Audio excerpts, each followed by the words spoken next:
Internets, I got so many announcements to make, man. Okay? You ready for them? Here we go. Let's start with one. This weekend, down in L.A., Long Beach, I'll be there.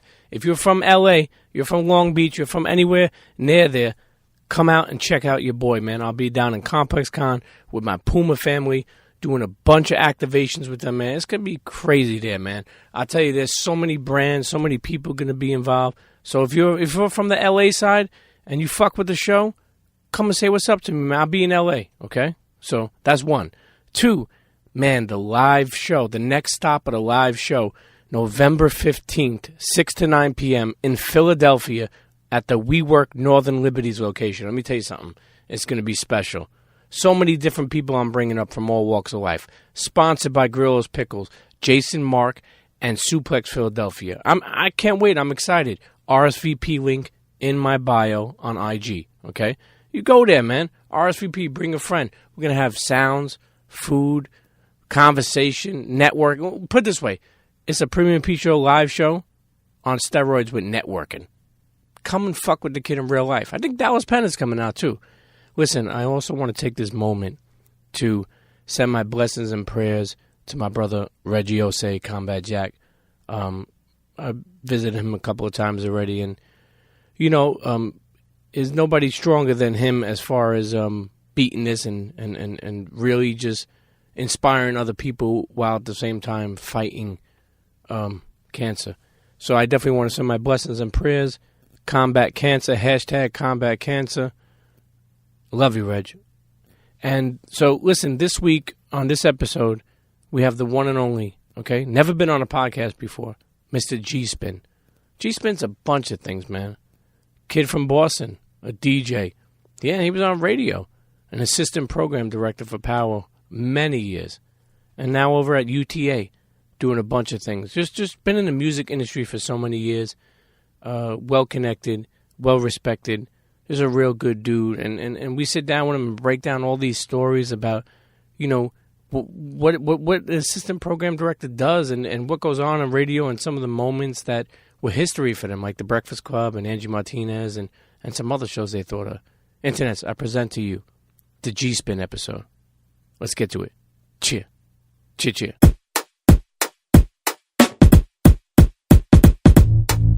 Come on, everybody get set, let's go. It's the next episode. It's the Premium Pete Show. News, interviews, all of the info.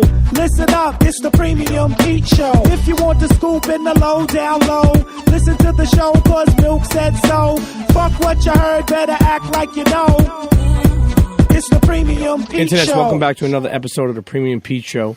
Sitting here with the one and only Geespin. Pete, what's up, man? Listen, first of all, thank you for having me. This is actually, I think, the first podcast that I've done, man. Oh, listen, I feel honored. You know, For a while, it's funny too because for a while, I remember coming up to Power, seeing you. I remember telling Reggie that we should do an episode. I mean, he's mentioned it too. Yeah, we had talked about it a couple of times. Doing an episode with you back then. Absolutely. And so I was like, look, you know, I thought about people that I wanted, and one of them was definitely Geespin. First of all, right off the bat. Yes, sir. Where's Geespin come from? All right, so we'll go back. So, you know, I think every DJ probably has the story of, you know, how they got their DJ name. I had a couple really bad DJ names, although in retrospect, one of them I think might have actually worked out to be pretty good. So when I was kind of just getting my feet wet in the hip hop game, my first entry into it, my first terrible entry into it, was I was doing graph, and I was terrible. Not only was I terrible at it, but I was getting caught all the time. Graffiti for those. Graffiti, yeah. So, and my tag name at the time was Duracell, the copper top. Pretty good, right? Yeah. Redhead, copper top. Why not? Yep. So I was Duracell. That the graffiti thing didn't last. Not only was I getting caught, I ended up being a lookout for some guys that were doing graffiti, and I was getting caught as the lookout. So that wasn't what we were gonna do. So then it went to DJ Duracell. Then it went to DJ Double G because my first and my last name are spelled with G's. I am Jeff with a G. And so everybody then, like going through high school, and when I really started to kind of get my feet under me as a DJ, everybody would call me G. hence the Geespin. So that's kind of how it came. So Okay. a couple bad DJ names, and this is where we end up. So And here we are. Yeah. Grew up in Boston. yep, born and raised. Mom and dad? Yep, mom and dad always super supportive. What did mom do? Mom was a paralegal. My dad, he was in sports. He was a broadcaster. So kind of, through all my tweets and stuff, how passionate we are about sports. So grew up like that. Always kind of super supportive of kind of everything that we did. Grew up in the West End, which is kind of over where the Garden is, and moved to Brookline. I think the time I was in 6th grade. For those that don't know, Brookline, pretty good, beautiful community, kind of surrounded by Boston, but it's kind of its own suburbs.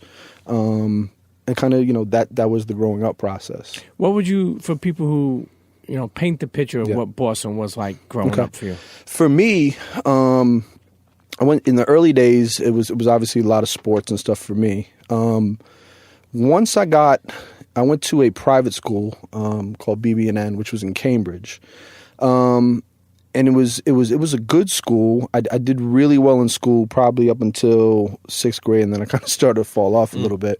But I would say was never really exposed necessarily to the city. I think probably, I do have memories. My mother tells a story all the time about, the Boston busing crisis. And, and it's funny, I never really realized how big the integration of busing was a national issue, because I always kind of equated it with Boston. And my mother tells a story of how there was something going on TV. And I said, Mommy, why is that blue boy beating up that black boy?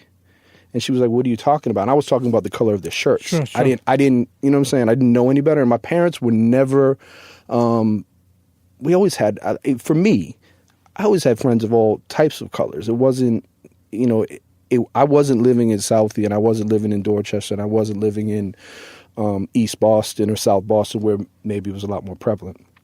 So in terms of that stigma, that Boston stigma, for me, I never saw it at the time. It was more sports for me, sports teams. That's kind of what it was. When I moved to Brookline, I was a pretty good athlete. And so I was a good basketball player, and I'll never forget this guy. We had a teacher at my school who was a basketball teacher. It was funny. I was listening to Michael Rappaport on the Breakfast Club the other day, and it was a very similar story. I was a pretty good ball player, and so this guy saw some talent in me, and he was a great guy, and he taught didn't teach, he coached the inner city team in Boston at this league called BNBL. And this was before like AAU, any of that. Sure. BNBL was like the neighborhood league. And he coached this team called the Squires. And he brought me onto the team. And for me, I was the only white guy on the team. I was probably one of 3 or 4 white guys in the entire league. And it kind of just got me around guys. And it was never any, at least for me, and maybe I was ignorant to it, I didn't feel like they were looking at me funny. It was a very comfortable atmosphere for me to play on this team. And I think that kind of started to really open my eyes up into the culture a little bit and kind of what they were listening to. Growing up, musically, I was listening to, it's funny. Somebody asked me the other day, well, what was the first record you bought? Well, if you were to ask me, I would say, well, the first DJ record I bought was probably Sucker MCs by Run DMC. But the reality was, I think I probably did one of those Columbia House things where, you sent it a penny and then they sent you 20 records to the house. Yep. My mother was like, where are all these records coming from? Not understanding I just committed to like a 10-year plan of buying records from this place. But I was listening to everything from, like Billy Joel Glass Houses, to REO Speedwagon, to, Michael Jackson. Like I had a very wide range of things that I was into. And early memories for me in terms of being exposed to music was watching Motown 25. Like for me, that was the thing that kind of really opened my eyes up, not just to Michael Jackson, but kind of like the whole Motown sound and all that stuff. So that's where that started. And then kind of as all this was going on with me playing basketball in the city, that's when hip hop kind of came into my life and kind of exposed me to, again, graffiti at first, and then DJing came along a little bit later. What's amazing is that, and I think there's a lot of similar, cultures and similar races that deal with certain things. And what I mean by that is I always contribute Coney Island, growing up in Coney Island, to helping me see a melting pot, to helping me not be one of those kids in the 80s and 90s who is just only looking at black or white. It gave me a chance to see more. And I've been able to live my life like that and marry whoever I wanted. Right, and I think that was for you for Coney Island. Now, again, where I was living at the time, it wasn't very integrated. I mean, Brookline was almost completely white. But the school, what I got exposed to through this one coach who, for whatever reason, saw some talent in me and took a liking to me, was like, you know what, I'm going to put you on this team in the inner city. And I'm taking at the time, it was the Orange Line by myself, which is the other thing too, because now that I have kids, realizing how I moved around the city on my bike or on the train by myself at 13, 14, you would never nowadays, you know what I'm saying, let your kids kind of roam around. It's just different times. But kind of the freedom of, it was we grew up in a time where your parents were like, go out and play, little street lights come on, come home. You know what I mean? We don't, that's not the culture these kids have today. I like that it opened your, like something like going to after school or going to a program that played ball, open your mind to so many other things. Absolutely. And even like when you look at it in 20 plus years later, your wife that you married, right? She's black, right? Your kids are biracial, so what I mean is I don't want to say you broke the chains, but what I want to say is that you chose who you loved. Yep. Never Absolutely. over like, and I think it's important because I've done the same thing. I didn't go by the things that people would say and I don't know, this is a question for you. I've had it happen to me growing up loving hip hop at a young age. You ever get called a wigger? You know what's funny? There's maybe, I'll go back a little bit to kind of how I got started. When I really got introduced to the hood, I remember as a DJ, and this was I'd probably been DJing now for 3 or 4 years before I really got my first serious rap group. It was this group called Microphone Thunder. And they were all from Roxbury. And we had, our manager was this guy, Big Woe, who worked at the Roxbury, I think it was called RCC at the time. And God, shout out to Woe, I love him for this. But he had me behind the curtain. So it was like one of those neighborhood talent shows. And so he had me behind the screen while the group was out performing in front. Like he had me behind the curtain. And so then they kind of threw it to a DJ break. And I remember I was speed mixing Eric B. as president. And kind of like, and the crowd was into it. And then like quarter way through it, they opened up the curtain and it was this little white kid DJ and they lost their minds. You know what I mean? So to that point, and I got accepted because they were like, he's nice. I learned how to DJ because I went to an upperclassmen's party my freshman year in school.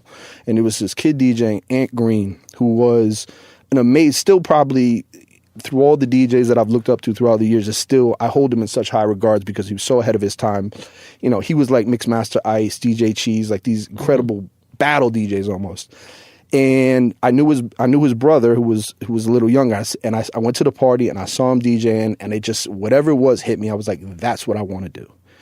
And I knew it at the time. And not just that's what I want to do as a hobby. I was like, that's what I want to do for life. For whatever reason, it hit me. Whether or not I could do that, I don't know. And I hounded him and hounded him and hounded him and hounded his brother. I was like, teach me how to do it, teach me how to do it, teach me how to do it. 14-year-old little white kid from Brookline. And he was like, okay, kid. He was like, you want to come learn how to DJ? You got to come to my house and learn. Great, no problem. Where you live? Roxbury. Cool, no problem. What I didn't realize was he lived in arguably one of the toughest housing projects in Roxbury at the time, the Academy Homes, and he wasn't on the outskirts, in it. And so he was like, if you want to learn how to DJ every day, you learn how to DJ, you got to come here and you got to learn how to do it. After school, Saturdays, whatever. And I did it. And I remember just walking through, and it's funny you said that, like, because you would think that, especially at those times, there weren't a lot of white kids doing what I was doing. I never got bothered. Did I probably get looked at strange? Yes. Did I ever feel threatened? I never did. And eventually what I think happened over the next, over the time, it was, they were like, oh, that's Ant's boy. The only time I probably ever got called wigger or whatever was from other white kids. Sure. And you know what I'm saying? Exactly. Right. And exactly. But that didn't kind of really affect me. I had a really good group of friends that were white, black, Asian, Spanish, and we kind of just moved how we moved. It was kind of the townies that maybe would do that from time to time. I didn't have time for that. One day I hope that we live in a world that completely, evolves. It'll take a long time. We probably it seems won't like see it's going it. backwards, unfortunately. But I will say this: isn't it funny how people will make fun of you and look at you different for what? Being diversified? People will make fun of you. I remember like even me, like I made fun of people who want to be healthy. Like, I'm like, what are you fucking, do you want to do gluten-free? You want to do organic? What's so wrong with that? Right. These motherfuckers are trying to be healthy. Right. So what I'm saying is you have like kids who probably were taught by their parents about not liking somebody because of a color with no substance behind it. That's their self-hate within themselves. Exactly. And that's, and I never had that ever. I mean, my parents were always open to who we hung out with. And it was just not just me, it was me, both my brothers. Sure. One of my other brothers is married to a black woman, and my other brother, Drew, he's got a great family. Nothing. It's never been a thing in my family. Sure. It never was. That's great. A guy from Boston, Brookline. Right. Now, known to many people as a player in the music industry for many years. Yep. Behind the scenes, too. Where I like and in front of the scenes. It's weird because it's like you've had to explain that. Like, how did that even happen? All right, so what happened was, so we'll get a little bit into it. So how I got into radio in the first place was I kind of through this process, I learned how to DJ. I was carrying his crates, et cetera, et cetera. Another lucky break I had was I was able to get a job as a junior in high school at arguably one of the first lifestyle stores, I guess you would call it now. It was a sneaker store, but it was more like we had Adidas suits. It was a legendary place in Boston called Mickey Finn's. And I worked in the sneaker department downstairs. So kind of through that process, I was able to meet all the up-and-coming rappers that were coming through artists, to get their athletes. Adidas or their Adidas suits or whatever it was at the time. So I'm in there at the time and having conversations with these guys and seeing what they're doing. And so I'm kind of getting my DJ feet under me. I went through a phase where I never did the mixtape thing.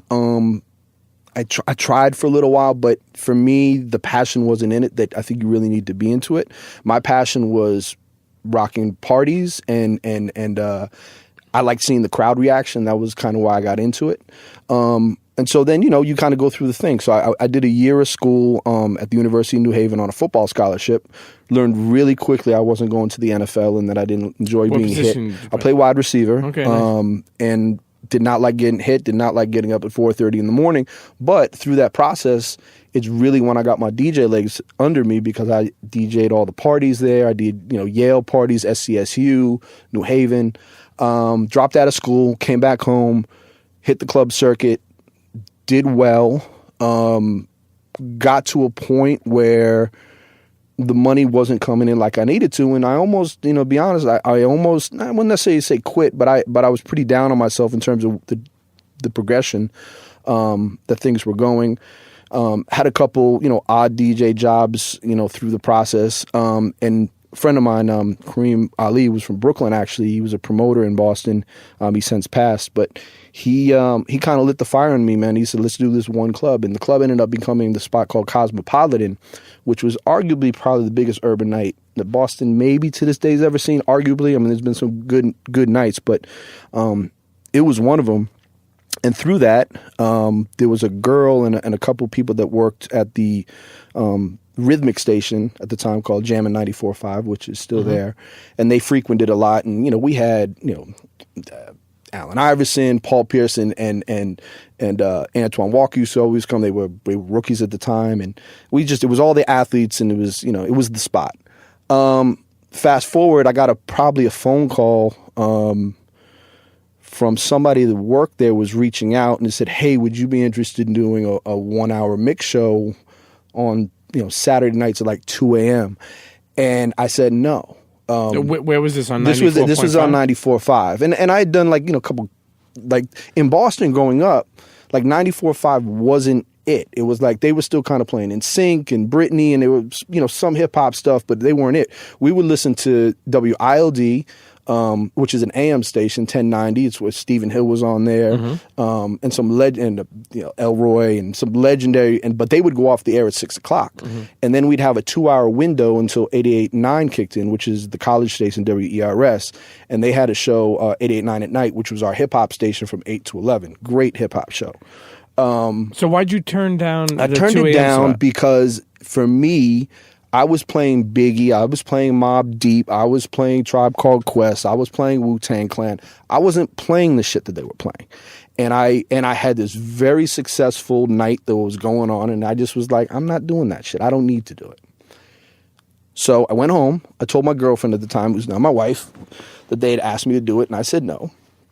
And she said, so this is what you're going to do. You're going to call them tomorrow, and you're going to apologize, and you're going to tell them that you would absolutely love this opportunity to do this 1 hour show. I'm like, what are you talking about? She was like, because you're not going to continue to keep doing what you're doing, you know, smoking the amount of weed. You know what I'm saying? It was just that thing. I was doing dumb shit, and I was DJing and making a little bit of money. She's like, you're going to take a shot at this.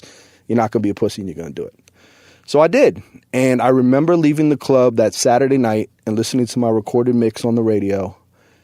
And I was hooked. I was like, this is it. And so I took that 1 hour show, you know, kind of the same story that a lot of these guys have, right? So 1 hour show became 2 hours. It became 2 hours on Friday and Saturday.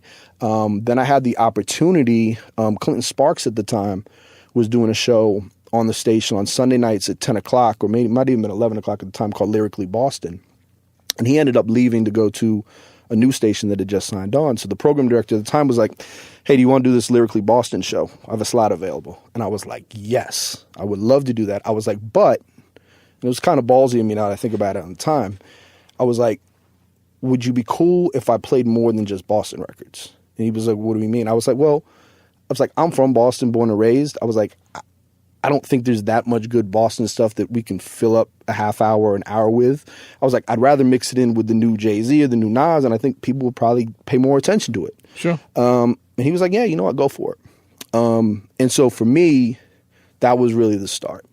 And the way I kind of designed the show was, it was like we had the local element, obviously, but I wanted it to be somewhere between Stretch and Bob, who were probably my radio idols, sure, and K Slay show, because I wanted to kind of embrace the streets a little bit more, and that's kind of what the show did. And then that 1 hour show became 2 hours, and it exposed me to, and this is where I met the artists and where I met the managers and where I met the labels, and we were off and running, man. And that's kind of what started it.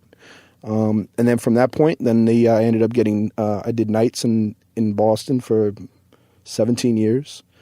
Now, were you happy? Like, oh yeah, I loved it. Like, I loved it. Did you have any? I wish I'd started earlier. Okay. Yeah. Okay. I wish I'd started earlier. So if that's one regret, you would say that? Yeah, I mean, you know, I look back and I was like, I don't have a lot of regrets. I just, you know, I look at a lot of the people that I've come up with, and, you know, kind of in New York, right? It's you know, whether or not you took the path or not, or whether or not you go to school and then you get an internship and then you end up at a label, you become somebody's assistant, whatever. You're already kind of in the system. Where I didn't get into the system until probably, you know, 7 to 10 years later than a lot of the people that I worked with. So yeah, so I mean, regret, no, but, you know, wish I got started maybe a little bit earlier. But yeah, you know, looking at, you know, and it was cool, you know, even a jam. And I remember one story going back to the Cosmopolitan thing. I remember being at Cosmopolitan one night, and it was the first time this is how I met Flex. Was one of the other DJs from one of the other stations said, yeah, you know, we're going to have Flex on our radio station this weekend. I was like, oh, that's pretty scary. You know what I mean? Being in Boston, have Flex going up against you in the weekend. So I told my program director, and then sure enough, whatever happened within the next 24 hours, he ended up being on our radio station for the next day. Flex. Yeah, Flex. And so Flex did stuff with us in Boston for, you know, probably 5 or 6 years. Like, he'd come in like once a month or like on Mixer weekends and stuff, and, you know, do parties up there and stuff. So that's how I first met Flex. Now, you know, we'll get into it, but, yeah, you know, you were on Power 105 yeah, for sure, for a while. Now, what was your position at Power 105? So I was Power as assistant program director and music director. So I came to Power in 2008. So I'd been at Jammin'. I was music director and assistant program director at Jammin'. In early 2008, my boss at the time, Cadillac Jack, left Jammin' to come to Power. He might have been 2007, but came to Power, and then probably he'd been there about 6 months. He called and asked me if I'd be willing to come to New York, and after a little while, it ended up happening, and it was literally, you know, I finished the show. I was doing the old school at noon on Jammin', and finished my show and was on the road to New York, and the press release went out, and you were crazy. But you were married at the time? Yep, we had married, and I had a 3-year-old and a 1-year-old. And did you think that over? Like, yeah. Okay. Well, here's what so Cadillac asked me. He said, I think the conversation went somewhere along the lines of, what would it take to get you to New York? And I was excited, but at the same time was very realistic. We had just bought a house. I was like, well, I said, let me talk to my wife and let me figure it out. So me and my wife we sat down. We kind of made a list of everything that I would need, everything from, salary, and kind of prorated it against the cost of living in Boston and New York and corporate housing, and I would need time and whatever. And I sent it to him. And I remember he hit me back. He was like, he used to always go, he was like, yeah, I don't know if we'll be able to do all this. And I was like, cool, I understand. If things change, let me know. Slightly disappointed, but it had to be right for my family. I had a 1-year-old and a 3-year-old. I couldn't fuck around at that point. And then sure enough, man, so we thought it was completely off the table. 6 weeks later, maybe, he literally hit me. He said, I think we can make this happen. He was like, how soon can you do it? I was like, well, let me talk. And then probably the following week, they announced it, and I came to New York. Now, let me ask you something. Okay, that's an amazing segue, because you sit down with your wife. Yep. You go over everything, and you put together what would work for you to do it. Yep. Just did that, and we just went through this again. But yeah. No, but think about that, right? So that's some man shit. It's some family shit.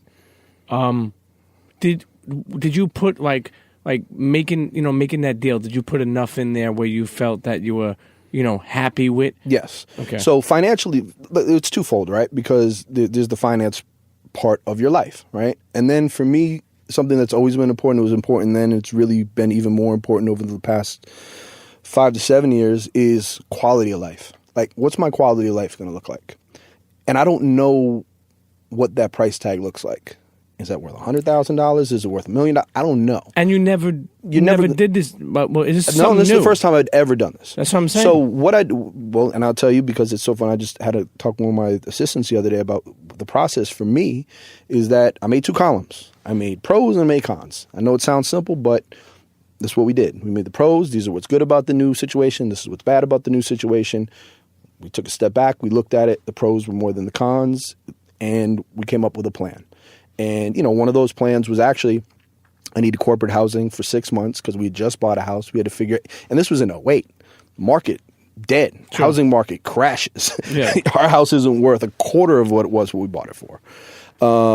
So we had to figure that out. Like, are we going to rent the house? Can we find somebody to live in it? Are we going to sell it? What are we going to do? So one of the things was I negotiated. I had corporate housing in my deal. I was living in Jersey City for the first 3 months of my employment. So being away from my 1-year-old and my 3-year-old, and keep in mind, we didn't have FaceTime or anything back then. So that was difficult. That was a hard part. They would come down on weekends or I would shoot up. But the blessing was, kind of coming out of that, is that I didn't have to worry about driving. I lived right across the street, right across the river from the station. I was able to go out. I was able to get in the clubs. I was able to get the vibe of the city. I was able to figure out what, in my mind, the station needed to kind of get the swag going. So that was the blessing of kind of being away from my family during that time. But yeah, so, you really have to take a step back and look at it from the pros and cons. You basically, one thing, you travel. Mm-hmm. Well, I'm not meaning travel now. I'm talking about you traveled a lot when you were at Power to go home too, right? Yeah. What was that, like a 2-hour ride? Well, when I was going to... Well, we ended up moving to Stanford, which I've been since 2009, let's say. But yes, there was a time when I was driving back and forth to Boston quite a bit, yeah. And then I still had a home up there, and a lot of my friends were up there, and I was still doing parties up there, and I was still doing jamming. So I was doing a lot of their events. So there was a lot of driving back and forth. Yeah. It goes to show you. Because I was on both stations. I wasn't just on Power. I was also still doing my radio show in Boston, but I was just recording it from New York. So there was sales promotions and parties I had to DJ and station events that, we had to work out. Walk us through like your first week at Power? At Power. Wow. So it was the first day was insane, actually. I got there around 2-3 o'clock. It was a little bit of a big deal within the industry because I had a lot of relationships, and I didn't know, the only people I knew at Power at the time I knew Clue, and I knew Deja Vu because Deja was doing middays with us in Boston. She was voice tracking it from there. So she had come up to a couple stations events, and we had hung out a little bit. But really outside of that, I didn't really have that many good relationships. I knew Ed, but I we knew each other. Which was the morning show? Ed Lover was the Ed was the morning show so. at the time. Deja Vu was doing... Afternoons? No, Deja was doing middays, I think. I think we had Malika Millette was doing... Steph Lover was doing afternoons. Clue was doing nights, and then Cherry Martinez, who I knew from Boston. I knew Cherry. Cherry was doing late nights. Where is Cherry now? I'm not sure. I think I've seen some stuff. I think she might have an internet show actually. Great, super talented, like one of the most best. Sexiest voices. Yeah, in the game. listen, man, please, her late night show, my God, man, it's crazy. But she was even great when she was on ERS. Like I knew her from 88.9. That was the first time I met her. I remember bringing her records. So my first day, I got there and kind of doing the paperwork and whatever, and then I go just kind of sit down in my new office, and I'm like, I should really check and make sure that they scheduled the music for the next day. And sure enough, I look, and there's nothing in the system. It is bare. And kind of anybody that knows or doesn't know, so you create these things called music logs, and then you have to upload said log, and then the log goes over the airways, and it's all the music you hear. Not only was the log not loaded, but the database was virtually empty. Now I don't know if it was the person on the way out or if she was doing a different system than I was, but it was literally like looking at hieroglyphics. I had no idea how their system worked. I knew it's this thing called selector. I was a master selector. I got that part of it, but everybody has different ways of doing things. So I literally had to sit down there for about the first 5 or 6 hours on the job, and kind of recreate this thing. Not to sound overly nerdy, but it was a thing. Sure. And then sure enough, at 11 o'clock, I hit export, and we crossed our fingers and prayed that it would upload, and it did. So that was my first day on the job. Next day, Ed comes in. He was great. Had a great conversation. I was working with Marley at the time, which, for me is... he's on my list of, greatest DJ / producers of all time. So Marley Marl? Yeah, for sure. Hands down, amazing. One of the most, not only amazing, one of the most underappreciated producers. Like, when they go to, best hip hop producer of all time, like Marley's got to be in the top three. Sure. Like, he's got to be in the conversation because none of this exists without Marley to a degree. He introduced a whole new sound to us. Absolutely. So that was, the first thing, you know what I mean? And then kind of just getting to know the staff, and then dealing with different label reps, because the way it's set up in radio, it's like you have your top 40 staffs, and you have your rhythmic staffs, and you have your urban staffs. So, and I'll tell you, kind of go back a little bit to something we discussed earlier. It was really actually the first time, though, that I kind of felt from some of the urban radio label guys, they were looking at me like, who's this white boy? Like that was really the first time I kind of actually felt it. Now, not all of them. A lot of them I had relationships with. It was cool, but there was definitely a undertone there. But it ended up being the best thing for me, because what ended up happening was my boss Cadillac, he unbelievable programmer, great programmer, but he didn't really ever play the label game too much. Like, he didn't want to deal with the staffs and the managers and that. So it enabled me to kind of get in there, have those tough conversations about records, have those tough conversations about, call out and what's looking good and what's not looking good, and establishing my own relationships with all these, new guys, which was great. Do you think that's how it broke, like, say, the ice of them thinking like, man, who's this Yeah, dude, because man? they knew and by the way, I knew, and I'm not saying I knew more than most of them, but I had a direct connect with a lot of their artists, so I would hear records before they would hear. Sure. Like, they knew when they came to me and they were looking for information, then I knew exactly what I was talking about. And I didn't sugarcoat it. And I've always been, I've always kind of prided myself on being honest and not telling what you want to hear. You know what I mean? I'm going to give you the real information on your record, because that's just going to help us both out at the end of the day. So I think I did gain a lot of respect from them through that process. Now, how long until the Ed Lover show was canceled, you would say? So 2008, I think Breakfast Club, we started in 2010. 2010, yeah. So kind of through, and I'll kind of just go through it. So the first thing I kind of noticed a little bit was Power was just kind of stuck in this weird little place, is that there were a lot of extremely talented professional people working there, but it didn't seem like there was any sort of winning mentality, or that people wanted to kind of go get it. It was kind of like people were they had settled in their spots, and, I think at that point when I got there, I think Star had probably been off for about a year and a half. So a lot of that Hot 97 power conversation that kind of died down a little bit, and it was, I kind of just felt like the staff for the most part was pretty complacent with Hot kind of just winning at that point. So I felt we kind of needed to shake it up a little bit. Well before Ed, I thought bringing Self in was going to be important because he was doing all the clubs at the time. He was doing all the streets. Was that the first person? He was the first person that I brought in. Yeah, so, and I why? tried to get Syph. Syph was the first one that we. Cypher Sound. Cypher Sound. We wanted Syph to do I think PM Drive at one point. He was on it Hot with Rosenberg, but they had put on a Big Boy in the Morning from LA, and I thought they were being a little bit. I've always thought Cypher's one of the most talented people that I've ever met in my life. Why do you say that? He's just funny, man. He's a good sound on the radio. He's got great relationships. He's got great history, and I thought they were underutilizing him. It didn't end up working out. He ended up, kind of letting them know that we were coming after, and I think they did the smart thing at the time. And he was parlaying. Yeah. He parlayed it into something bigger, which was fine. I mean, that's how the game's supposed to be played. But then after that, then it was Self. So how did Self happen? Self happened because I was in the clubs every single night, and he was at every single party that I went to. He was DJing every single thing.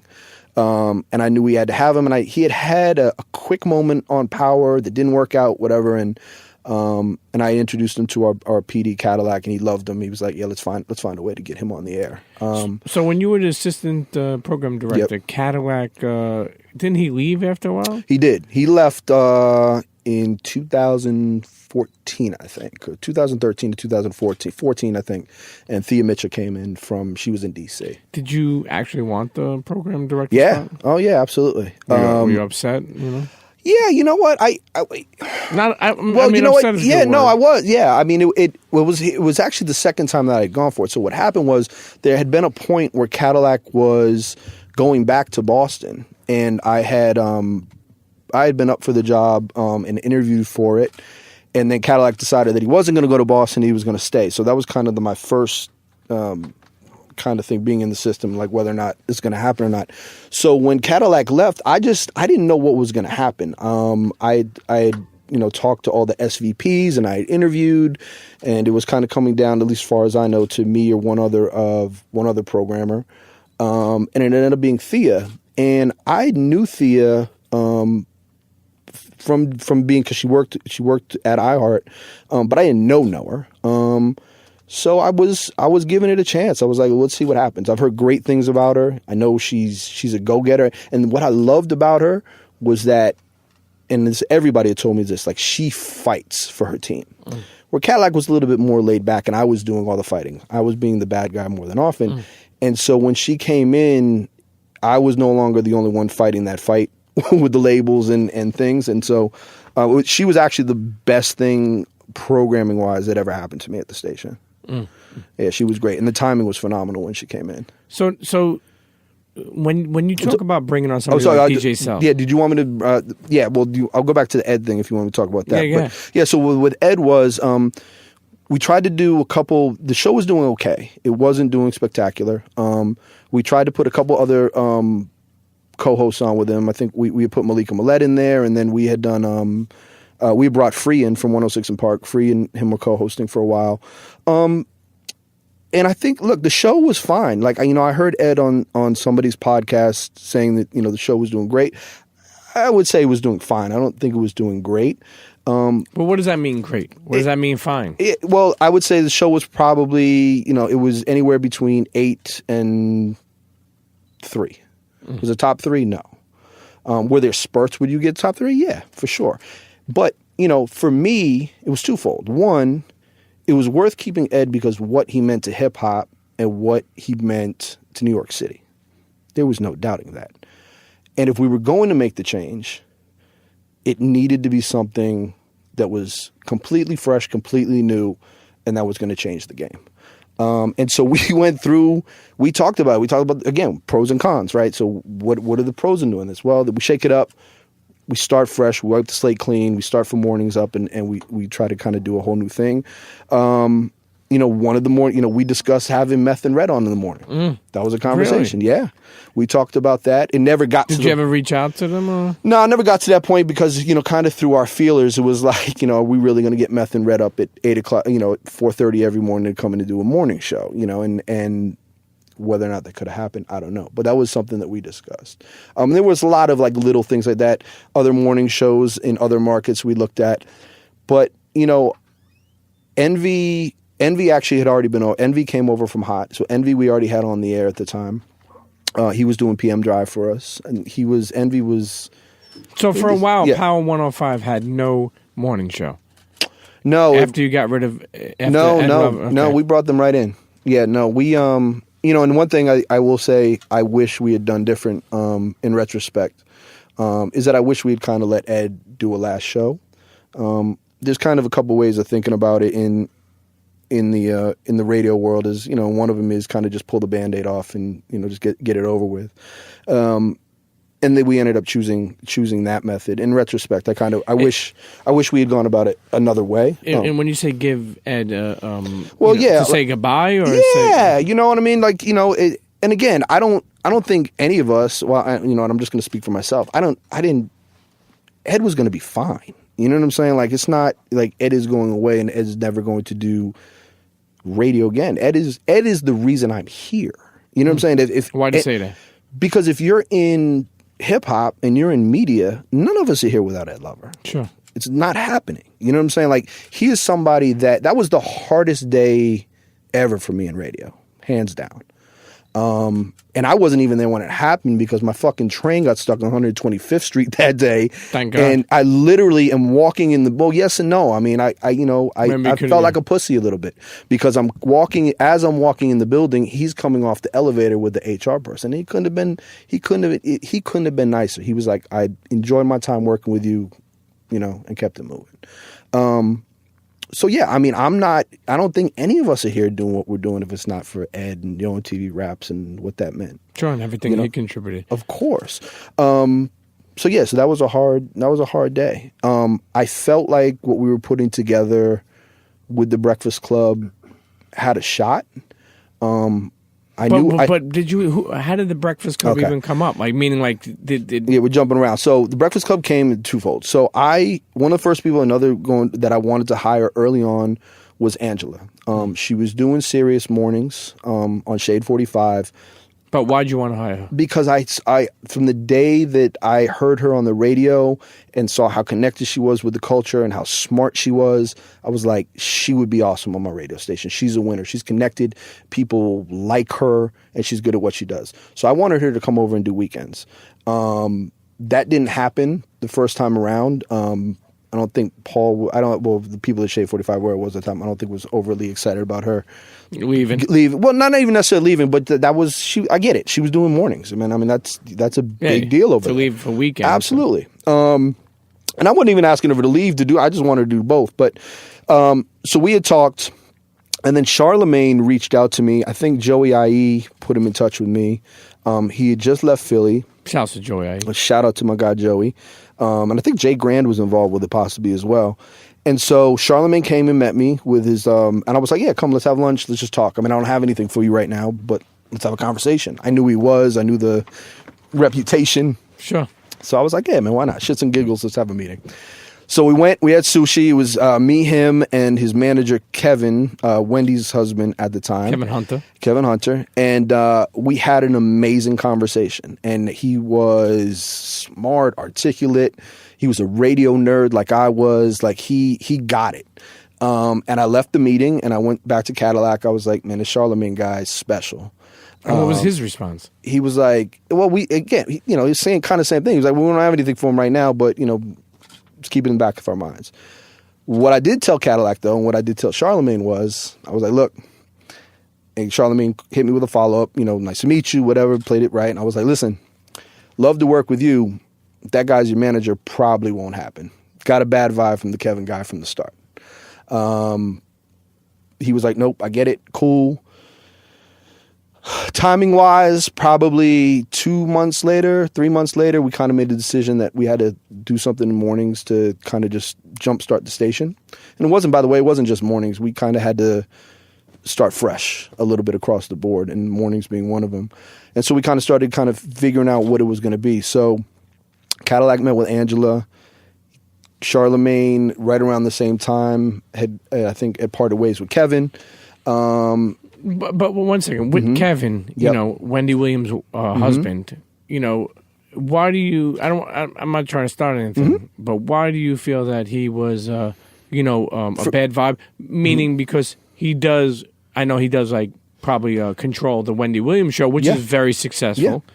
I just felt like he was very hands-on, and you know, when you're coming into that environment, when you're building something, especially with 3 new talents, we have a very clear vision of how we want our morning show to go, and we need everybody to be on the same page. And and again, after only meeting him once, I got a pretty good judge of character. I was like, I could see that being a 4-man morning show, not a 3-man morning show. And so for me, I was just like, not feeling it. Did you guys have the Breakfast Club idea ready? No. Like, did the name? No, God, no. We had so many bad names. Okay, what was some of the names? So then, what was let me I'll get to that in a second. Yeah. So we got talked to Angela. She was actually up to do morning radio in Philly. I think at the station Charlemagne might have just left. They were pressing her. And so it was a lot of things happening at once. Got Angela on board, got Charlemagne on board. We needed, we believed it needed to be a 3-man show, and we needed somebody in New York and somebody that was a DJ. And we were like, Envy would be perfect to be the middleman on that show. Perfect for it. Problem was, Envy didn't want to do it. He wanted nothing to do with it. Envy had done mornings already at Hot. He was there through the whole sweet gig, but he was there through the Tsunami thing. He was doing great in PM Drive, and he knew Charlemagne, and he knew, and he was like, look, I'm not getting in trouble or getting fired for shit that these guys do, and I got it. Eventually we broke him down, and I think he probably, although I didn't see it, he probably had something contracted and said, if so-and-so happens, I'm safe. But we got him on board. And then we went through a ton of names. It was like 3 the Hard Way, the Big 3. Charlemagne had a couple terrible ones. God, I can't even remember what they were. But no, we talked about it for 2 or 3 days. And then I like to think that I said it, but somebody might argue. I just thought we were overthinking. Said what? The Breakfast Club? I said the Breakfast Club. I think I said it. Maybe not. Maybe somebody else will take credit. But I just thought we were just overthinking it. You know what I mean? I was like, I knew the movie. I thought... Did you guys have any problems from that movie? No. Believe it or not, no. I think there was one other morning show in San Francisco that was using the Breakfast Club. But also keep in mind, this was also a little bit before the explosion of the internet. Like, it was out there, but there weren't podcasts. There weren't... people weren't posting videos of full-length interviews online or anything like that. Yeah, of course. So, and there may have been something, legal behind the scenes at iHeart that I wasn't aware of, but... and that was it. And then we put him on the air on a snowy Saturday morning. We didn't even put him on a judicial just to test him out. Let's see what this is. And it was terrible. Oh God, it was so bad. Why do you say it was terrible? They're talking over each other, and nobody's the leader. And Charlemagne's kind of funny, but the other 2 they got like nervous laughter. I mean, it wasn't good. It wasn't a good radio show. There was no continuity to it. That being said, I still was like, we're gonna work this, and we also had a new producer. I mean, it was all new, and it was probably the feeling out process, I would say, for them. Charlemagne thinks it was a little longer. I thought that they started to kick in about 3 or 4 months in. Now, Envy will tell you that we were at one point where we were like, shit, this isn't going to work out. We got to blow the whole thing up again. That never got on my radar, and he thinks a lot. Nobody ever came to me and said, this is it. Because what I got through this whole time when the show was struggling and kind of going through the process is that I'm noticing that the streets are talking because they're so active on social media. They were, all 3 of them to a degree, especially, Charlemagne and Angela, were on Twitter before people were posting these full-length videos that nobody's really doing at the time. Right? And I'm not going to say give them total credit for the podcast explosion, but I would say they were really the first urban full-length interview podcast thing that I can remember. You mean Breakfast Club? Yeah. I mean, they were posting interviews of these full-length things kind of before anybody. And then also, I mean, I don't know if you remember, but we also used to do these kind of mix and mingles with a lot of the blog people. So whether or not it was, Media Takeout or Rap Radar all these things, like we would do like Thursdays after work, come meet the Breakfast Club and hang out and meet the, and it was kind of just a mix and mingle. So these circles were kind of building, and they kind of individually had their own great networks. Is that when you knew that the Breakfast Club had something? Yeah, for sure. And then the Ray J interview was the one that took it over. Oh, when he was high and shit. Yeah. And that one, when that exploded, kind of across the universe, not just on YouTube, but every blog picked it up, and that's really when I said, okay. One question. This is something. One question is, first of all, I love Charlemagne. Mm-hmm. He's a friend of mine, friend of ours, friend of ours. Forget about it.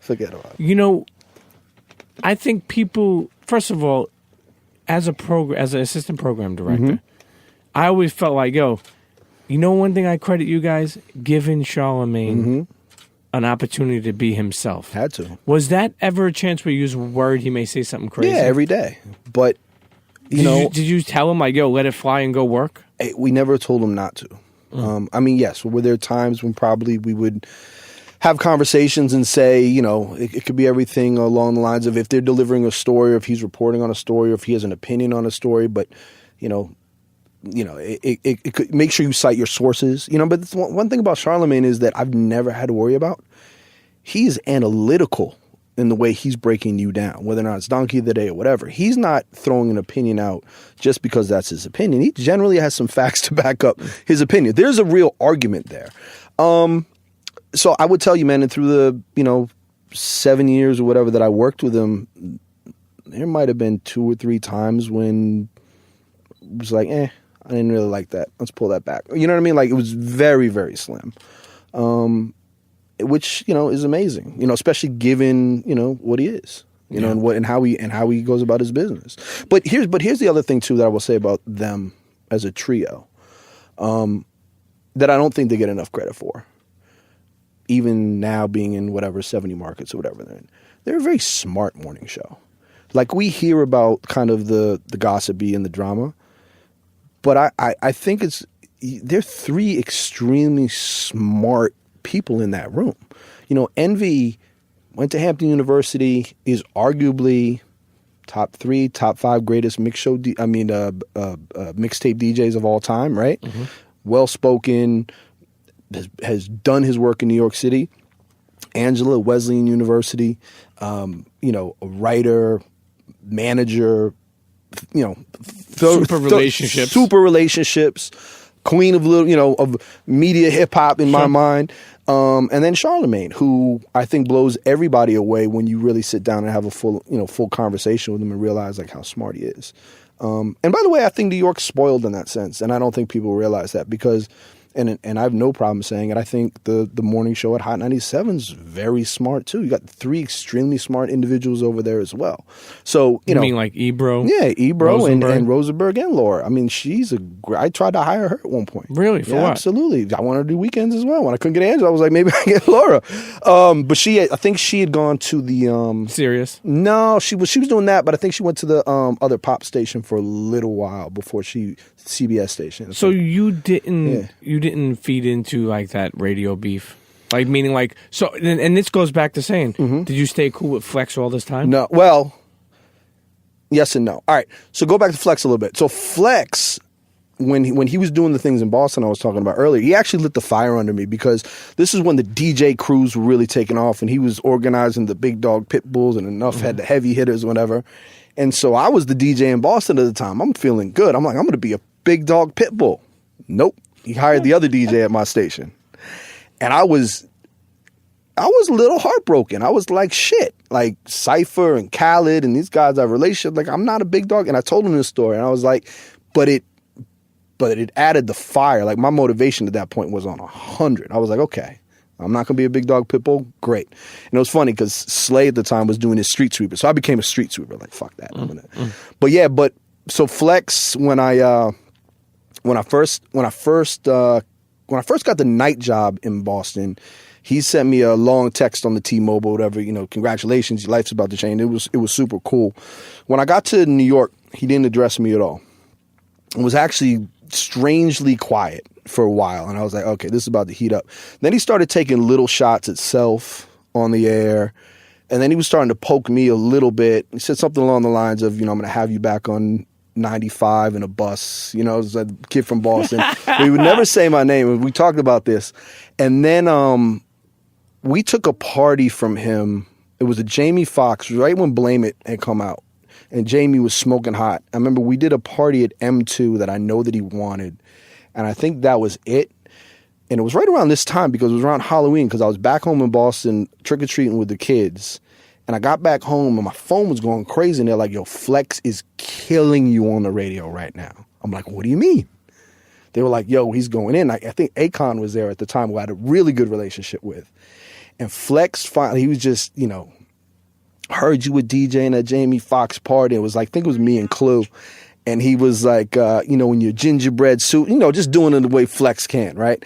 And then he finally said, don't think I'm not going to say your name either, Geespin. And when I heard that, dude, I was so fucking happy. It was like, you made it? Oh, of course, man. Like, how can you look at it any way different? You know what I mean? Mama made it? Oh my God. I finally got called out by name. Because, I always laugh at that. Like, in terms of like, Flex calls out programmers or whatever. It's like, man, nobody knows who these people are, Flex. You know what I mean? Yeah. The radio wars, I mean, look, man, it's, you know how it is, man. You gotta clear the air every couple years. And, I didn't have any problem with it. I enjoyed it up to a point. I think once families and personal shit got into it, I ain't like that. I think probably both sides stepped over the line at points. But yeah, I think everything in terms of on the air is fair game. Flex Hogan. Yeah, well, I mean, come on. I mean, how amazing was that? I mean, that's what I'm saying about Charlemagne, though. It's like he will take that fuel and he will double down and he will have video to go with it. And he's strategic with that stuff, man. Yeah. And he's pretty amazing at that. You know what, man? It's let's take a quick break. Sure. Come back. I want to talk about another New York icon that Mrs. Angie Martinez. The best. And how that happened. Sure. Yo, G, it's so funny DJing in front of the light, music industry behind the light. Yep. But, people don't know how much work goes into that. People look for people to be in front to think they're working. All the time. I don't like being in front. This is as in front as I've been in a long time. Well, hey, listen. Internets, you listen to Geespin on the Premium P Show. We'll be right back. Don't go nowhere. Cheer. Yep, Charlemagne the God here. The Prime Minister of pissing people off, the ruler of rubbing you the wrong way, the architect of aggravation. And right now I'm with my guy, my man Premium Pete, on the Premium Pete Show, okay? Internets, tune the fuck in. Peace. Internets, and we're back sitting here with the one and only Geespin. The internets. Listen, Geespin. I like the internets. I'm actually going to be very curious to hear the feedback from the internets. Well, I deal with terrestrial listeners, not the internet listeners. So it's going to be interesting to hear their feedback. Who is your audience, by the way? Talking about probably people in Amish, and that don't have any. A lot of Amish listening, especially Central Pennsylvania. Sure, they're all over. I'm going to come over there and hang out with them. Pete Show, absolutely. Now, listen, my audience is good people, man. For years been podcasting. In 2010 when we did the Combat Jack show, I feel like that also was one of the first beginning long form podcasts. It was the first one that first one that caught my eye. Yeah, and I remember you always showing love. Yeah, it was so good, and I obviously I got to pass my love along to Reggie. Sure, pulling for him, obviously. But it was, for me, the two of you had a good chemistry, smart questions. And for me, the thing that brought it to light and that I realized was it was where it was so different from terrestrial, where you have to squeeze everything into these short pockets, is that you could literally just, as we are now, you could just have these hour-long conversations, which is much more appealing to the ear. And much more entertaining. It makes time go by so much faster than these short, condensed 3 to 5 minute breaks, sandwiched between songs, commercials, wait for the next part to come along. So, you guys were at the forefront of that. And still in your own little ways now, man, it's still, some of the best, for sure. It's amazing to see where it has come, too. Yeah. It's like, I seen someone today in Lower East Side. I was with my daughter, and he was like, basically telling me like, yo, I used to see you on the Dallas Penn blog. Yeah. You paved the way for some podcasts in hip hop. Well, I mean, I think you did in a way, and look, there are a lot of them now. Sure. So kind of you have to pick and choose and kind of find what your cup of tea is. Well, let me ask you, what are you listening to? I listen to you, Combat. I like what Elliot and them are doing at Tidal. Rap Radar, I love what the Complex guys are doing with Blueprint. I think that's phenomenal. Oh, Noah, yeah. Yeah, what Noah and them are doing. And the reason I like that is just it's a little shorter.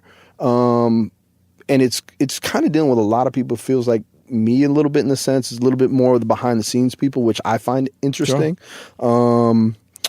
But I'll listen to anything like stuff on NPR or God, there was this one podcast I listened to that Mike Rapino from Live Nation was doing that I thought was phenomenal. I kind of jump around, man, but there's Brilliant Idiots I like. Sure, I mean, I can listen to that.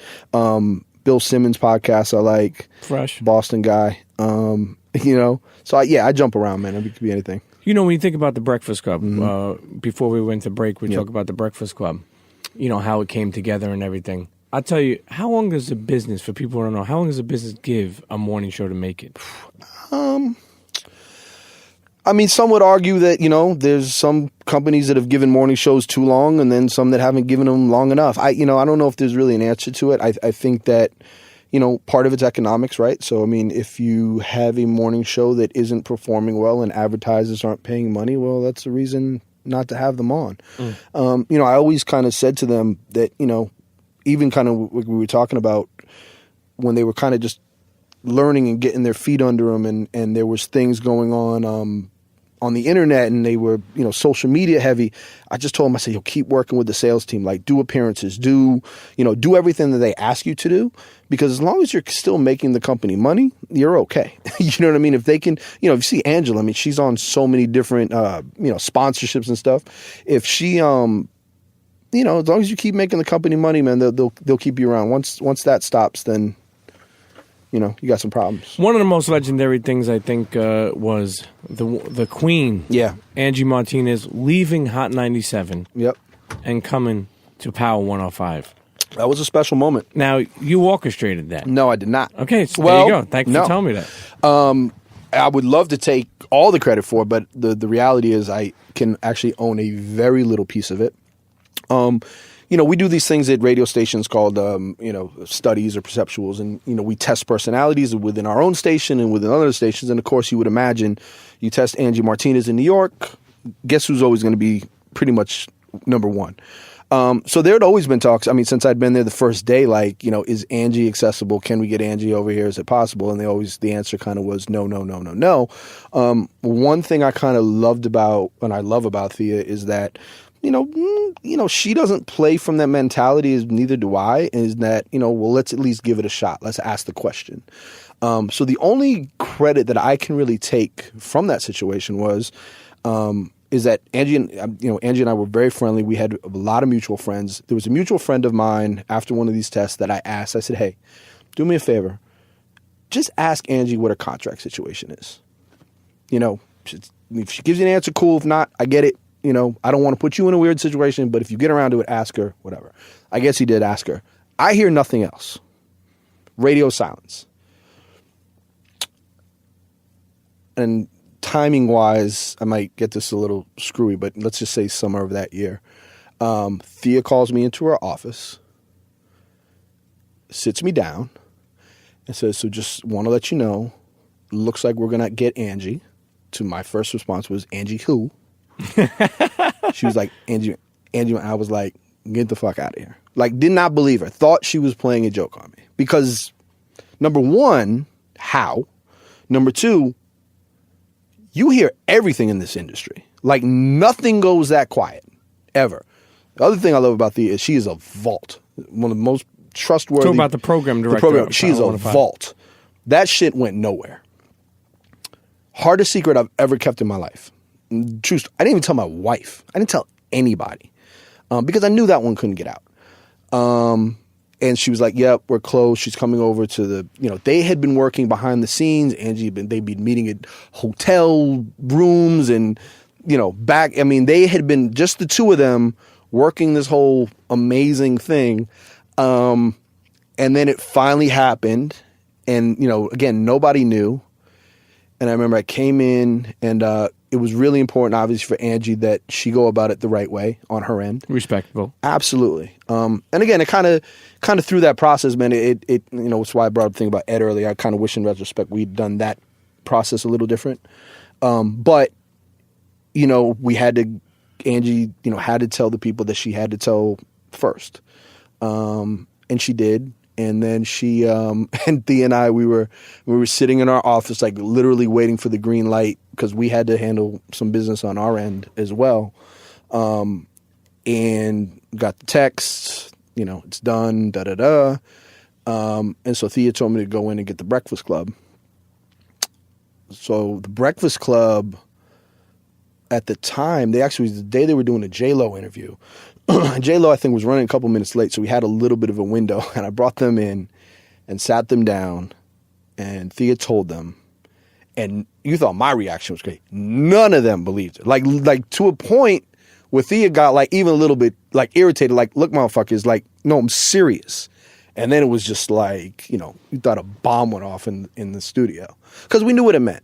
You know what I mean? It was powerful. Yeah, man. And it was time for us to do a little bit of a victory dance, and through the years, and at that point, we had been doing great in the rating. We'd bounced back. It felt like the swag was back, but that was LeBron. That was something that we needed to kind of get in the building, and we knew what it was going to mean, especially in the world of social media and how people talk. So yeah, that was a win for us for sure. And she was awesome. I mean, it was funny. I went out to eat with her. I went to have dinner with her that night in Jersey, and just I was super excited. She's one of my idols. It was a great moment in hip hop. Yeah. Great moment in radio. I think so. And you know what? And I'm going to be fair.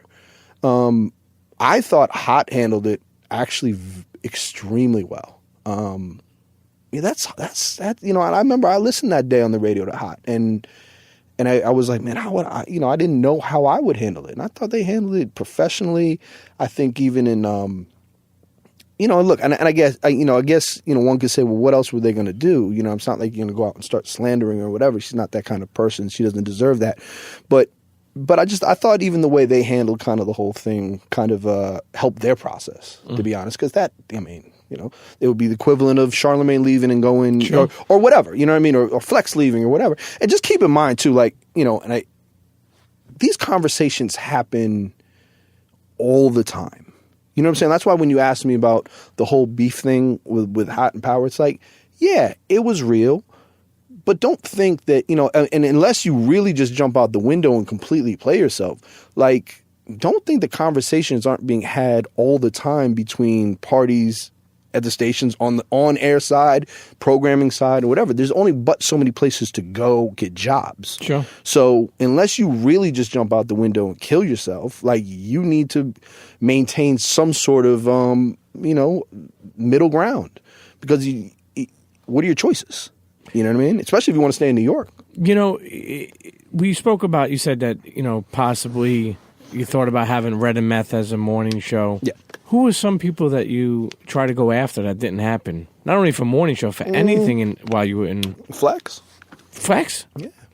For what? For clues? Yeah. No. It would have been, for whatever. We would have tried to integrate them in the team. We have conversations with that about everybody. That's what I'm saying. It's not. And how did that happen? It just didn't work. Well, just relationships, right? No, I mean, what was the conversation? Yeah, it just did. It didn't work. You know what I'm saying? For whatever reason, and timing or contracts or money or whatever.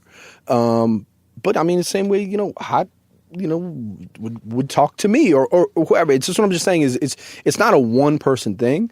If you're a good programmer and you're a good evaluator of talent and you have good relationships, then you should be having these conversations all the time. And I'm not saying you need to go and poach and take things, because I also am a firm believer is I would rather take some young talent, develop them into exactly what I'm looking for, and then have this person blossom into a star. That's best case scenario. But there's also some no-brainers out there that you have to have a conversation about.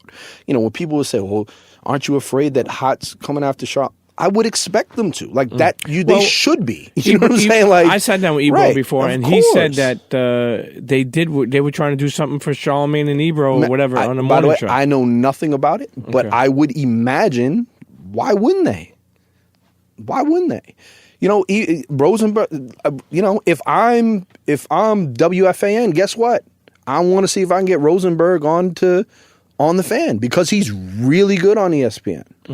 You know what I mean? Like he's very good. I think he's better at sports than he is. And again, I think their morning show is very good, and I think their morning show is very smart, and it adds something different. I just think he's phenomenal at sports. Yeah. And one of the smartest moves for him, he can do that job for 30 years. Well, the good thing I think about Rosenberg is he's found a way to get across his passions, vocally. Yeah, for sure. No, he takes a stand and he's not afraid to back it up. Now, he's a very good radio person. He's a very good personality. Yeah. I'm not into wrestling, but when I see him on that, I'm like, all right, he's good at that. I think in hip hop too, sometimes, people say this, people say that. So he gets very agitated and stuff like that. Obviously, many people know that he has like a short temper for that, or he gets very angry with that. I remember telling him, like, yo, you're winning. Yo, this guy's on Hot 97 and fucking sports radio. Yeah, but you know what, though? I would be careful, though, to say whether or not it's anger or it's passion, right? Because it's good you have to be passionate about it, right? And there's things that I've been extremely passionate for in the music business that I've pushed it on the line. Like, this might not work out the way I want to, but I'm going to stand behind it. I think he just stands behind it. I don't get the anger from him. Like, I don't see that. I get passion, which I think is really good. Yeah. But yeah, I mean, look, But I don't know if you're talking specifically like the him and Charlemagne piece of it. No. I'm just saying he gets angry when people don't, understand. People come at him, or people like he doesn't like. Yeah, I mean, he's very sensitive into the sense of what people say, and I'm like, yo, who gives a fuck what they say? But, because you're doing your thing. He's definitely winning, and look, and I'll be honest, it's one of the reasons why I enjoy playing the background a little bit. I'm sensitive, man. I'll be honest. Like, I would love to sit back and say, I don't give a shit what somebody says about me on social media. They're going to put you on that bus back to Boston. Right. I mean, and I don't generally, but if I was getting it at the level that Charlemagne and him and Ebro and Envy and that they get it, man, that shit would be tiresome. Especially when, the biggest issue that we have, and we have this, by the way, we have this issue with the podcast, and one of the reasons why, for me, it's easy to separate the good from the bad is that there's so many trolls out there, even on the podcast side, where they're going to say whatever the fuck they want and not have any real reasoning to back it up. They're just looking for hits. And so there's so many people out there just looking for hits that have no facts. They haven't looked into it, and you'll never hear an apology from them when it's shown to not be true. That would get frustrating to me. I'll be honest, it's the one thing I enjoy about kind of not being in the front is that I don't have to deal with that shit too much, which is, that could be draining, man. I get that part of it. Well, listen, all your years in the music industry, yep. Here's the biggest question I'm going to give you. Uh-oh. Is radio dead? No. And okay, this is a two-part. Yep. And is the day of breaking new artists on radio dead? Okay. So let's deal with the first one. No, radio is not dead. One of the conversations, and it's funny because I've actually been having more talks with streaming people actually in my new capacity. And they would actually tell you that although streaming has blown up and become the new way to make money in the business, radio still pushes those streaming numbers to the next level, right? So it's still free. It's still in your car. People are still listening to it. I think iHeart did one of the surveys that say 93% of people still consume radio. Radio is not dead. I do not think radio is growing. I don't think that will ever happen. But I think radio is going to be around for a long time. In terms of breaking new artists on radio, I think that has become a lot harder for two reasons. One, I think that radio's become a little bit a victim to our own researching systems. And although that's changing, from what I do know now, I think that smart programmers are paying a lot more attention to what the kids are streaming and what's going on in Shazam and what's going on in the other forms of data that we have available to us now, which is the greatest part about where we are with music right now. Technology is that the data is accessible to us, so you can see what's really kind of going on. I tell artists this all the time now. Radio's really good from getting you from second base home. But if you want to get on base, you need to go figure out a way to lay down a bunt on SoundCloud or in your hometown selling tickets, or going to radio immediately with a record for an unknown artist, for the most part, is a complete waste of time. Yes, can you get lucky and hit with a smash record? Absolutely. But the chances aren't very good. Sure. You need to build a fan base. So is hitting the lotto. Right. And by the way, the odds are probably better to hit the lotto because there's that many people out there doing it. It's, one of the great things about where music is right now is that it's so easy to kind of do, right? So everything from the kid producing the song in his bedroom to cutting vocals in his bedroom to having the MP3 to uploading it himself on the SoundCloud or YouTube or whatever, and Discovery, you can do it. The problem with that is obviously that everybody's doing it and the quality isn't always cutting through, right? I mean, there was always a process. You had a songwriter and then you had a producer and you had to go into the studio and you had to get it mixed and you had to get it mastered and you sat with it for months, and then when you felt it was ready, and then you put it out. These kids are just putting shit out. Sure. You know tomorrow. what I mean? Right. Tomorrow. Today. Right. And so it's so the quality slips in the amount in the we're hearing a lot more shit than we did before. But don't get it fucked up. Like I would get CDs of garbage for it's just the quantity so much now. So if you're looking to break through as an artist, a brand new artist at radio, that ain't the way to go. Yeah. You gotta invest in you. Yeah, and one thing I'm seeing now kind of in the new gig is now that I'm dealing with so much more live music, it's really about, and I said this as I was a DJ, and I tell this to every single one of my interns or whoever, people that I work with on the air. There's always somebody, especially perfect for this podcast, there's going to be somebody listening to this podcast that's never heard the podcast before. Don't make them think that you're whack. You know what I'm saying? So if you're going to do a show or if you're going to DJ a party, there's going to be that one person. I don't care if you have to between 10 people or 10,000. There's going to be somebody that's never heard you before. Make sure they leave with the best impression of you. And I think that's kind of what gets lost a little bit nowadays, is that there's no people just say whatever they want, not kind of thinking of the ramifications of that. And eventually, if a lot of people are saying you're whack, you're probably whack. You're probably whack, and it's probably and by the way, you may not be whack. You might just not have put the effort in to be good. That's two different things. And that takes time. Yeah, and work. Man. And work. Listen, on radio today, what's more important, the on-air personality or the music? It's always the music. There are rare circumstances, I think, when look, in terms of mainstream radio, you got to play hits. You know what I mean? You have to play the songs that the people want to hear. Are there rare instances? Howard Stern. Howard Stern's bigger than any music that he'll ever play. I like to think, people tune in the Breakfast Club because they like the Breakfast Club and they hear the music. I mean, look, Angie cracks through, Flex cracks through. But at the end of the day, man, it comes down to, on those radio stations, on music-driven radio stations, it's about the music, and the personalities are there to drive and entertain between the songs, generally speaking. You left radio recently. Yep. 6 months ago now, yeah. Went to UTA. Yep. Went to the agency world. And for people who don't know that, what does UTA mean? United Talent Agency. And what's your position over there? Explain. I'm an agent, but it's actually a very unique position. So, kind of going back, when this opportunity posed itself in December of last year, I never thought really about. I'm not gonna say I never thought about leaving radio, because I think, as you advance in life, you're always thinking about what the next step is. But I hadn't thought about an agency, and this opportunity posed itself. UTA traditionally has always been biggest film, television, comedy. So they represent everybody from Kevin Hart to Angelina Jolie. It's a big Hollywood firm. How the fuck did they reach out to you?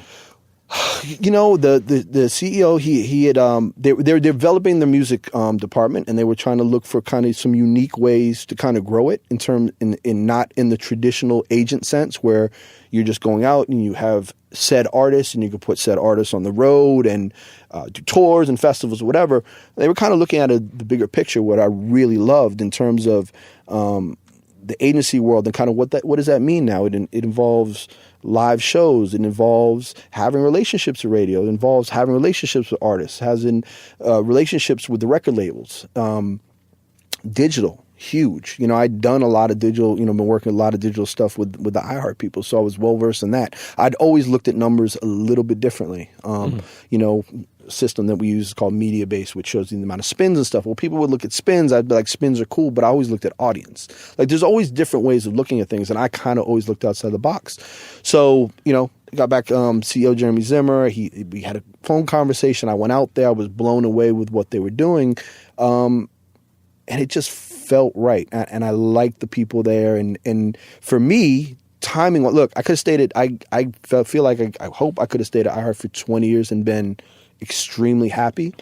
But it was an opportunity for me to kind of step out and diversify my portfolio a little bit, learn a new part of the business. Did you do that pros and cons like you did Absolutely. the first time? Yeah, what we talked about, yeah, for sure. I mean, me and my wife sat there and... Again,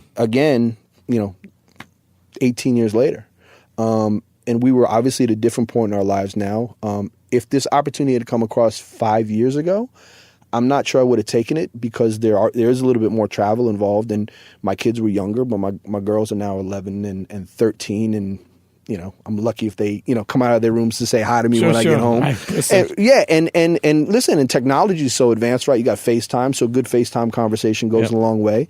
And we weighed out the pros and cons, man, and there were a lot on the pro sides, and the cons were pretty light. The cons for me were, I'll miss radio. I'll miss the people that I work with. But on the pro side was like, if this doesn't work out, I feel like I'm pretty good at what I do. I feel like that I've put in the work that sometimes, man, you got to step out and take a chance. And if it didn't work out, then we figure it out, And did you know right away that you were going to make that decision? After I came back from LA, and we were waiting. You always kind of wait and see. I felt good about it, but I didn't. Know how they felt, and once it kind of got back to me that they felt pretty good about it, I kind of knew. Because you were in a position that you were ready, established, did you push harder for an offer? Meaning, like, did you put all your chips in? Like, look, if you want, no, and I didn't need to, man. To be honest, it was right. I mean, right from the start, there really wasn't much of the negotiating back and forth. It wasn't. They did was right, and it felt good, man. And again, back to what we were talking about earlier in terms of quality of life. That's what I looked at too, right? I was like, how does my quality of life change? I wasn't sure. I was like, it was funny. My first day at work, at the new job, I had already had money put aside to say, you know what, I got to get a whole new wardrobe because I dress like a bum going into work every day. And sure enough, I walked in and there's a big difference between the TV film agents and the music agents. I walked up, so we have one of the upper floors and they're lower, and I walked in and saw the guys that I work with now. I was like, oh man, I'm one of the best dressed here. I'll be okay. So I didn't need to buy a new wardrobe, which was nice. But yeah, man, I mean, you look at quality of life, and I realized my quality of life wasn't going to change. If not, it was going to get better. And it just gave me, and the most exciting part for me, Pete, is that I love hip hop. I've been doing hip hop for 30 years now. But now I was actually getting every facet of it almost. Yeah, I'm getting to work except with. For becoming I'm getting an artist. Look at radio proposals for groups like Guns N' Roses or Paramore or Muse or Those are some of the clients. Those are some of the clients that we have that we have in our building. You know what I mean? And again, I don't represent these artists; they have their own agents. But in some forms or fashions, I'm jumping into these teams and kind of helping out with artists like Guns N' Roses. Yeah, or just Guns N' Roses played the Garden. 3 nights. One question was like, what radio people should we invite to this thing? Boom, invite these. So some form or fashion, there's conversations being placed. Sure. Also super excited about artists that we have, like, what Post Malone is doing right now. He's one of ours. I mean, he's just going into another stratosphere. 21 Savage, Khaled.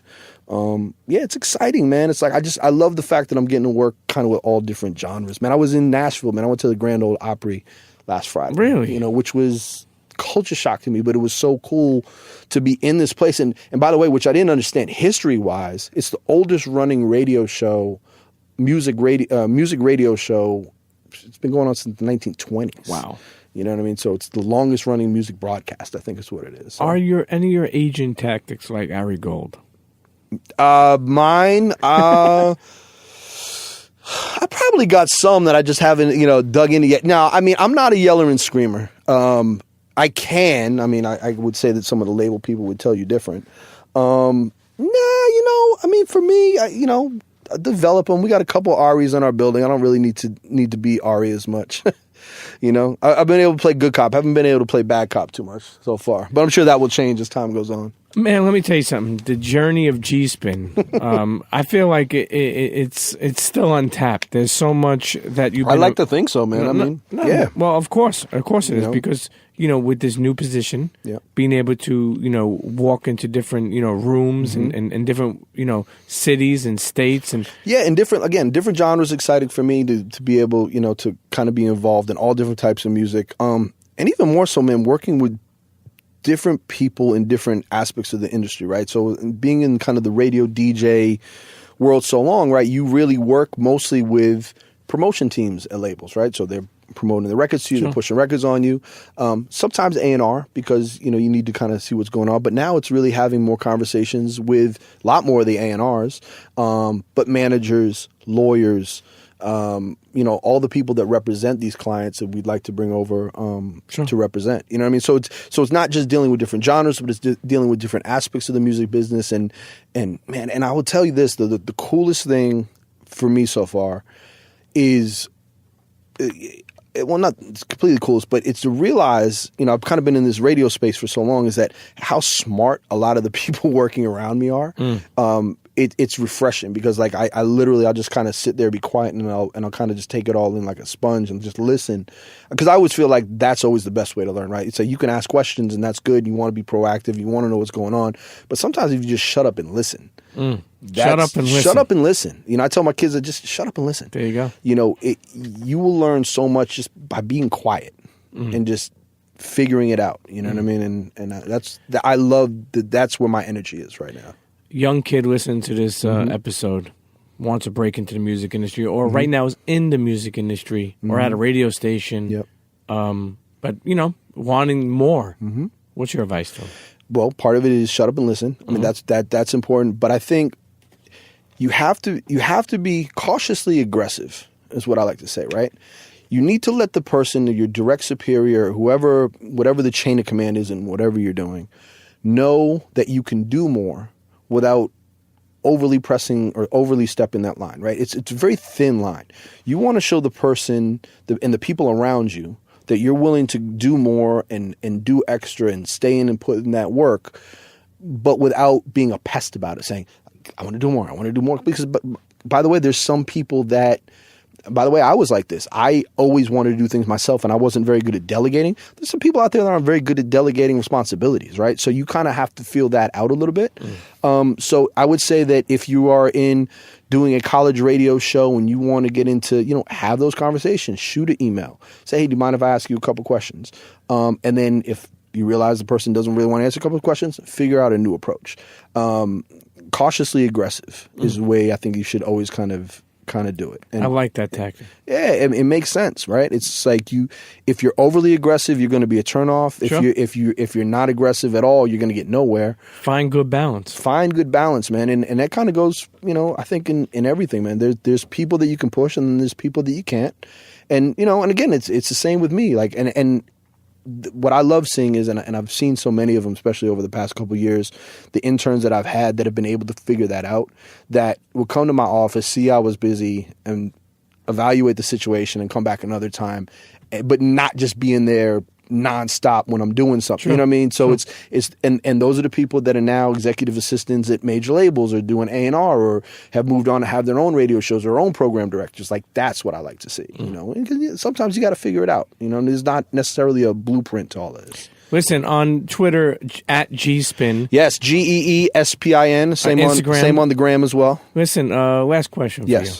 Besides, this was great, by the way. Thank you for having me. Oh, of course. No, listen, I was saying this is the first time that I've been on this side of the mic, and God, I can't even remember the last time I was interviewed. Yeah. I've done a lot of interviews, but being interviewed is is different. So hey, listen, like I told you, behind the scenes people, people look for people to be in the light, but the behind the scenes people, to me, so much movers and shakers, so much experience, so much knowledge, and that's all you. And that's what this episode is. And I want people to listen to this and learn more about. I told you, I want your friends to listen and say, shit, I didn't know that you were involved in that. Yeah, there's probably some things that they found out. Listen, outside of your family, what's your biggest accomplishment through all these years in the industry You love? Well, for me, honestly, man, I like the fact that I think I've put people in positions to win. And again, whether or not it's the intern or it's somebody like I didn't mention him, and I probably should have, like somebody like Pro Style, he wasn't necessarily cautiously aggressive. He was more on the aggressive side when he was in Orlando, and he was pounding. He was like, "Yo, get me back to New York and give me." And he came back to New York, and I brought him back into Power, and he was. He's just nobody that works harder probably that I've ever worked with. Super hustler, to kind of see what he's done. And now he's moved into one of my roles at Power. He's now the music director at Power. Nice. So to kind of see like those people, you know what I mean? That, whether or not it's a Breakfast Club or somebody like Self and with his love and hip hop world or whatever, to even just like interns that I see getting on the labels is kind of, for me, putting people in positions to win, like as much as I can. You know what I mean? And yes, there are times where there's probably been thousands that I've tried that didn't work out, but kind of just seeing those wins, that's the most important to me, for sure. Yeah, that was the last question, but the tweet with Jay-Z, when Jay-Z went on Twitter. Dude, that still gets retweeted. It's classic. Which is so crazy to me. It's classic. Yeah, Jay and I, we talk a lot of sports trash back and forth. You built a relation with him over the years of being I did, and we didn't even get to that story. That when I was telling you earlier, that was the one thing when I was stepping out aggressive that could have gone unbelievably wrong. Just quick story. They had come to play us DOA, and this was my first or second year at Power, and I had a relationship with Jay, but we knew each other, but we didn't know each other. And they came to do the smooth over, and they came to play it before they released it. And, there's obviously the co-sign for Hot 97, and it was like, this is for Hot 97 for, da-da. Yeah, sure. And so they went around the room, and there were some programmers in there that weren't as necessarily offended as I was. In terms of my station, I thought the record was great, and they kind of came around to me, and they asked me my thoughts on it. And I said, honestly, I was like, well, as a hip-hop fan, it's probably one of my favorite records you ever did. I was like, we're never going to play this shit on this radio station, but it's great. And the room went really silent, and it sparked a conversation that, could have gone bad for me. But what was amazing about that moment for me, and I knew I was rolling the dice, was he hit me, and he didn't have my email or anything. I think it was BlackBerry at the time. He sent me a text later. He said, I appreciated your candor. And that meant a lot to me. And it's funny, Jay's one of the people that when I was leaving Power, it was a small kind of group of people that I shot emails to, kind of just thanking them. Because I tell you, man, making the move, not to drag on because I know we're wrapping up, but, when you do make a move like this, you become very conscious of kind of the people that put you on and kind of looked out. And I'll tell you, without like, and I shot him a note, I said, you were very important to me getting Power to where we would go, because we did have a little bit of a partnership. There were things that he did with us as a station that he may not have done before, and that helped me. He performed in the first Powerhouse that I ever put on, him and Lil Wayne, and so that was important to me. So yeah, so did he write back to your email? Well, no, he shot me. He said, I appreciate your candor, and then I forget what it was from that. But no, I mean, you said that when you were leaving. Oh yeah. No, he was like, I sent him his note, and he was like, bro, that's amazing. Congratulations on your next steps. He's always been very super kind to me, and not just me, but like my wife. My wife, she loves old school hip hop.